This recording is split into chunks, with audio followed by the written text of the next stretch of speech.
We are in an establishment of the Uruguay and Argentinian company Syntex. Pregnant mares are standing in alleys leading to restraint boxes. There their blood is taken once a week. A business worth millions, operated for 30 years by a selected few. The production of the hormone pregnant mare serum gonadotropin, short PMSG. Buyers of PMSG from Uruguay and Argentina are the pharmaceutical companies IDT Biologica in Germany and MSD Animal Health in Switzerland, Germany and Holland. PMSG is used to influence and increase pig reproduction. One method that has been used successfully over several decades to stimulate and synchronize estrus is the administration of a PMSG preparation to the sows concerned in order to start their cycle 24 hours after separation from the piglets. If properly treated, healthy hybrid sows, more than 95% of animals, can be expected to come into estrus within a few days. An advertising flyer of IDT Biologica states, PMSG, harmonize your sows. Reproduction management with PMSG means easier working practices, increased reproduction performance, greater efficiency, trust in 100% natural product.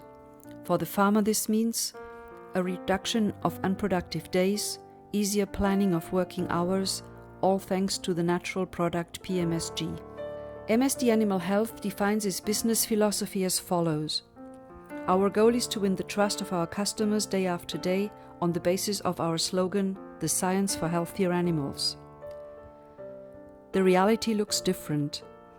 For the production of the blood serum, horses are systematically tortured, beaten, neglected and killed. We use a hidden camera to record 5 hours of the blood collection. During this time frame, the camera filmed about 30 minutes of thrashing and torture. Daily reality.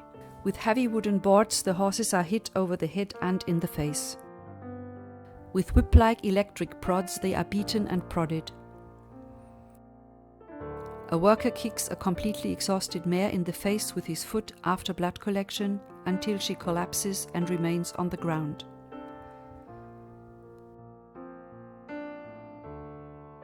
Here a worker lashes out in pure aggression.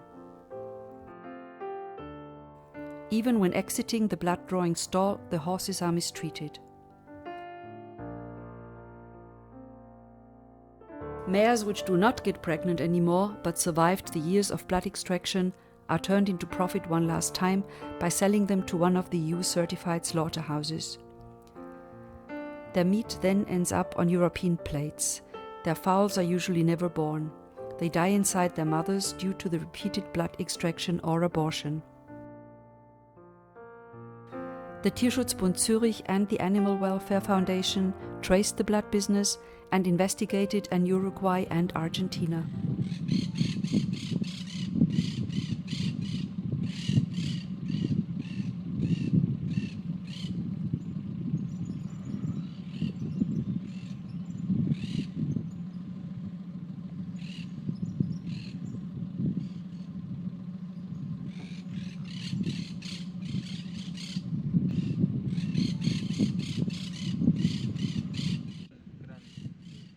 March 2015, we meet with 2 informants who have been investigating the blood business in Uruguay for 6 months.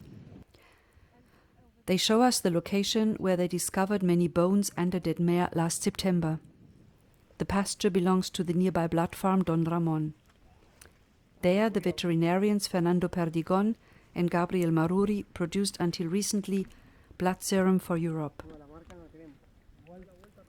The death struggle of this mare must have lasted for hours, which is shown by the trenches made by legs, head and tail. She died from miscarriage. Several hundred mares were kept here by Perdigon and Maruri, well hidden in the eucalyptus forests. We drive to the former blood farm Don Ramon, where we meet Enrique Quintans, the owner of the estancia. He tells us that he had rented a stable with adjacent building to the veterinarians Fernando Perdigon and Gabriel Maruri for 14 years. It was a good business. He received $2,500 per month for the 100 square meters. I was obliged to secrecy and not allowed to enter the stable.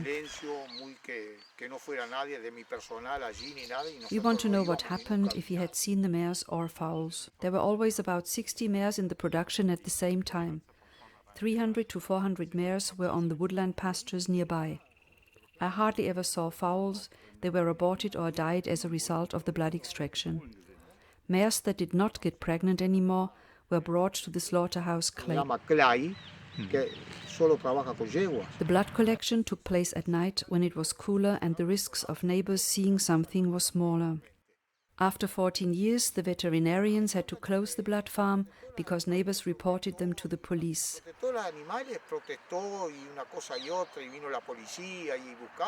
They had discovered dying mares on the farm and in the forests. The land is owned by a European lumber company.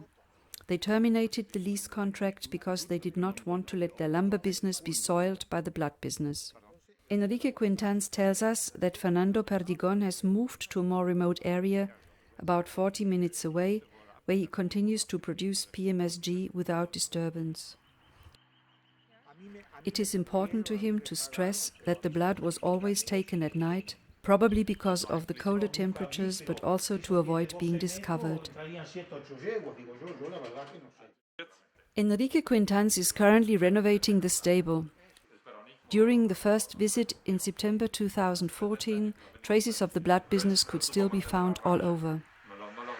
We want to obtain more information from the person who runs the blood farm, Fernando Perdigon. Why is blood taken from the horses? This is done to extract hormones, which normally flow in the blood of pregnant mares and which are used to improve livestock breeding.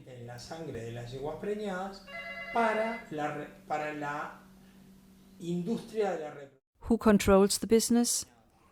The Ministry of Livestock, Agriculture and Fisheries is responsible for controls. How does the process of blood extraction work? This is a trade secret which I won't reveal. How about the different steps, roughly? The mares are impregnated, their blood is taken, from which we extract the plasma, and this plasma, deep frozen, is exported. And what is the secret? A lot of things. How long has this activity been going on in Uruguay? For 30 years. And how many mares are involved?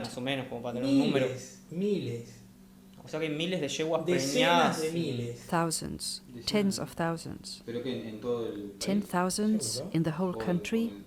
Certainly. I assume 10,000 mares. Are the mares' lives endangered during the process? Since birth, we are all at risk to lose our life. Life has one problem, and it's called death. And if an unborn foal dies, we all die. If you conduct this business systematically and know that the foals die in the process, does this not violate certain regulations of the ministry? I don't think so. The slaughterhouses also kill pregnant cows all the time. We drive to the new blood farm of Fernando Perdigon. On the way there, we find groups of mares in forest clearings. They are dull, abused, their bodies covered in scars from the beatings. Some have identification tags around their necks. Their tails are not trimmed, indicating that they are not yet in the production. Others are emaciated with pregnant bellies. Their blood has been drawn for quite some time. Like this white mare, her tail is trimmed, she is thin and obviously pregnant. A large bruise surrounds the area where the blood is taken at the jugular vein. In front of the blood farm of Perdigon, we meet Enrique Riveron, Perdigon's foreman. He is not allowed to give us any information. We would have to talk directly with his boss. Nevertheless, he reveals that they currently have 200 mares on the farm. We continue to the Estancia La Paloma of PMSG producer Roberto Milos. His foreman does not introduce himself, and he also does not have permission to give us any information. We want to know how many mares there are on the blood farm. He claims 80 to 90. Just along the access road to the Estancia, we have seen about 200. A worker tells us later that there are approximately 3,000 mares on a property of 1,300 hectares. We decide to meet with Roberto Milos and ask him directly. On the phone, he refuses to be interviewed for personal reasons. The reason that the blood business has gone undetected so far is, beside the obvious secrecy, the fact that horses as well as farms are well hidden in the vast countryside. We spend hours and days looking for the locations. We want to visit the blood farm Loma Azul, one of the farms of the probably largest blood producer, Syntex Uruguay. From customs documents, we know that Syntex Uruguay alone exports blood serum worth about $2 million to Europe every month. On the 25th and 28th of January 2015, there are 2 deliveries worth more than $2 million. In February, there are also 2 deliveries of PMSG worth about $2.4 million. And in April, Syntex exported PMSG serum for about $1.6 million altogether. The blood farm is secured like a military facility. We managed to pass the first barrier. At the second one, we have to stop.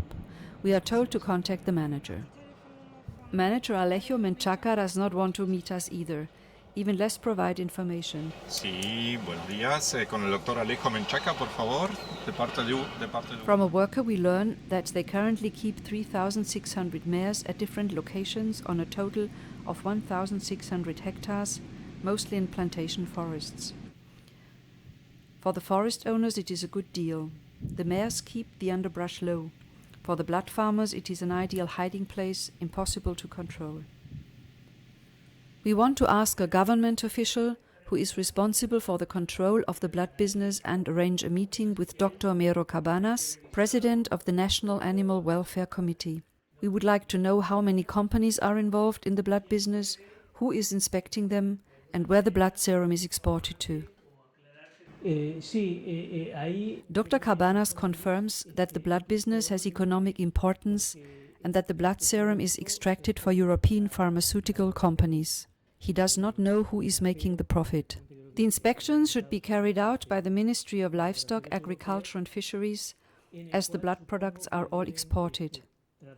However, there is no legal basis for an inspection, and the blood producers take advantage of this grey area with the law. Ahí yo creo que hay una zona gris y que probablemente porque este producto se exporta. Uruguay is of interest for the importing countries because there are no laws or official controls.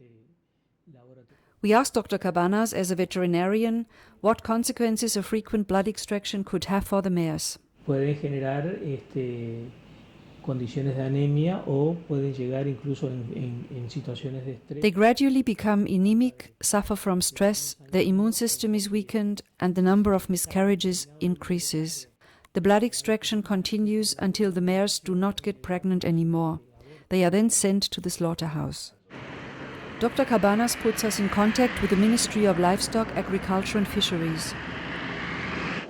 We meet with Professor Dr. Ricardo Sienra, Director of the Technical Group for Animal Welfare, and Jorge Armstrong, Deputy Director of the Animal Industry Division. We repeat our question, but Professor Sienra also can tell us how many companies and farms are involved in the blood business. The blood serum is exported to Europe, to the EU, but he cannot name any countries. The inspection of this activity would be the responsibility of the Animal Health Division. However, there are no animal welfare laws relating to the production of PMSG. Uruguay would refer to international guidelines. We ask which international guidelines he is referring to. Professor Sienra and Dr. Armstrong point out the guidelines of the OIE and the European Authority for Consumer Protection, SANCO, which regularly carries out inspections. However, they explain that during these audits, the blood production was never an issue, only the meat production.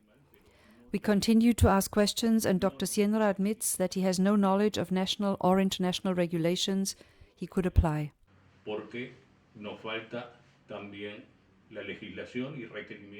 He asks us, should we know any, to pass them on to him. He assumes that the importing countries have chosen Uruguay to produce the blood serum because the animal welfare requirements in their own country would not allow this production. Pero tampoco han requerido formalmente auditoría sobre bienestar animal donde se produce acá en el Uruguay.